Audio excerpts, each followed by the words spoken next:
यदि तपाईले फेसबुक चलाउनुहुन्छ भने पक्कै पनि तपाईले रिल चाहिँ बनाउनुहुन्छ किन भन्दाखेरि रिल नेपालमा चाहिँ मोनेटाइज भइसकेको छ तपाईले फेसबुक रिलबाट चाहिँ पैसा कमाउन सक्नुहुन्छ स्टार पाउन सक्नुहुन्छ र त्यो स्टारलाई तपाईले पैसामा कन्भर्ट गर्न सक्नुहुन्छ अब चाहिँ फेसबुक रिलको बारेमा तपाईहरुलाई यो भिडियोमा चाहिँ दुईटा सेटिङ बताउन गएको छु जुन सेटिङ चाहिँ धेरै नै महत्त्वपूर्ण रहेको छ तपाईले यो सेटिङको बारेमा चाहिँ जान्नु पर्ने नै हुन्छ यदि तपाई फेसबुकमा रिल बनाउनुहुन्छ भने जानको लागि यो भिडियोलाई अन्तसम्म हेर्नु होला नमस्ते म हुँ ओनिक र हेर्दै हुनुहुन्छ ओनिक कम्प्युटर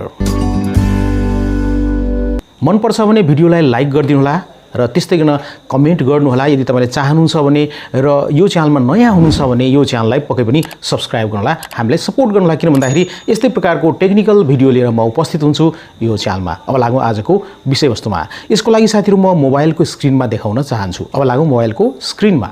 अब यसको लागि म आफ्नो फेसबुक अकाउन्टलाई ओपन गर्छु ओपन गरिसकेपछि यहाँ चाहिँ रिल देख्न सक्नुहुन्छ रिल्समा म जान्छु ओके रिल्समा गइसकेपछि यहाँ चाहिँ म ओके रिल्सलाई ओपन गर्छु देख्न सक्नुहुन्छ ओके एकदम डान्स भइरहेको छ र यहाँ देख्न सक्नुहुन्छ म तीनो यहाँ शेयरमा टच गर्छु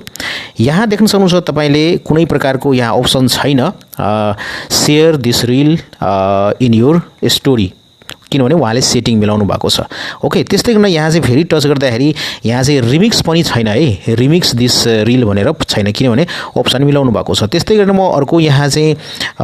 रिलमा जान्छु अब यो रिलमा यहाँ तीनवटा डटमा म जान्छु देख्न सक्नुहुन्छ यहाँ देख्न सक्नुहुन्छ रिमिक्स दिस रिल रहेको छ यसरी भयो भने तपाईको रिल जसले पनि रिमिक्स गर्न सक्छ हैन यसरी टच गरेर अब यो अप्सन चाहिँ अन छ भने जसले पनि तपाईको रिलमा रिमिक्स गर्न सक्छ ओके म ब्याक गर्छु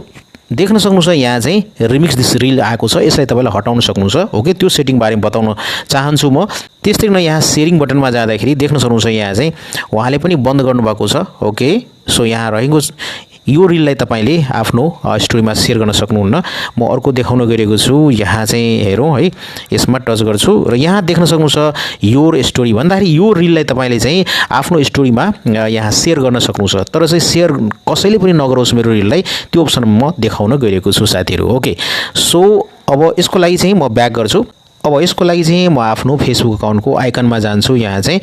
र त्यसपछि यहाँ चाहिँ देख्न सक्नुहुन्छ यहाँ पनि सेटिङ रहेको छ यो सेटिङमा टच गर्नु होला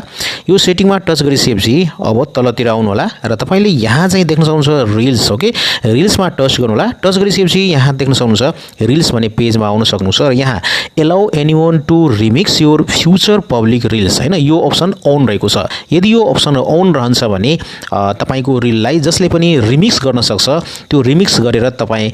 को रिल चाहिँ प्रयोग गर्न सक्छ कसैले पनि त्यसकारणले यदि तपाईले चाहनुहुन्न भने यसलाई चाहिँ अफ गरिदिनुस् तर अफ गरिसकेपछि अब जुन रिल बनाउनुहुन्छ त्यसमा चाहिँ त्यो रिमिक्स दिस रिल भनेर अप्सन आउँदैन ओके सो अब यहाँ देख्न सक्नुहुन्छ allow others to share your reels to their stories हैन तपाईको रिल जसले पनि आफ्नो स्टोरीमा शेयर गर्न सक्छ राख्न सक्छ हैन अप्सन देखिसक्नु भयो तपाईले यसलाई तपाईले अफ गरिदिनुहुन्छ भने अब चाहिँ तपाईको रिललाई चाहिँ कसैले पनि आफ्नो स्टोरीमा शेयर गर्न सक्दैन यो दुईटा अप्सनको बारेमा जान्नु अति नै जरुरी हो साथीहरु हस् साथीहरु यो सानो भिडियो यहाँहरुलाई कस्तो लाग्यो पक्कै पनि आफ्नो विचार कमेन्टमा लेख्नु होला के तपाईले